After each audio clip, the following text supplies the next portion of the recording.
تق تق اومد صدا قدمای منه. بالاخره خدا داستان زندگی ما هم یه روز ورق میزن. یه عمری من کشیدم، بذار بکشن همه.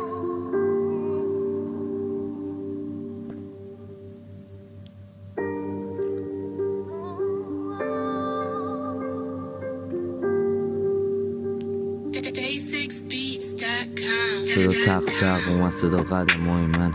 اصلا به خطای رو دستم که میدونم توی دلم چه خبره، ولی هیچ کدومشون حرف نمیزنه. منم یه روزی میرسم به اون بالا بالاخره، یه روزی رو میبینم همه عاشق همه، کسی هرز نمیپره. یادم نمیره روز اول که واسه دلم خوندم، ولی رخته بود پشمای همه. یه روزی هم میرسه که همه منو تو خیابون میبینن و میگن علی ولفه، منم دست تکون میدم میگم همون پسره. بالاخره خدا دفتر زندگی ما رو یه ورق میزن. به سلامتی اونی که به خیلی ها پروال داد، ولی همون هم زدن تو پرش. از دوستا رفیق و هم کردن اونی که میگفت پیشش میمونه ولی الان خوابه تو بغل همسرش.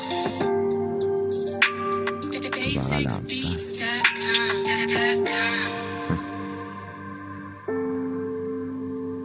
تو بغل همسرش. نفرین نمی کنم چون حالم از هر روزم دیگه بهتره، ولی دل که دل نیست دیگه، اسمش شده غم کردن. ولی یه روزی به خودم اومدم و گفتم دیگه بستمه، من که تو این چند سال از همه خوردم.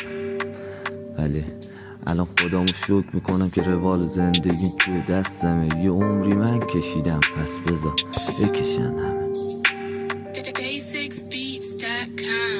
100 بار غرورمو شکستن، یه بار نگفتم کمه، چون هنوز یه گرگ جنگجو دارم که جاش همیشه تو قلبم. هنوز یه گرگ جنگجو دارم که جاش تو قلبم.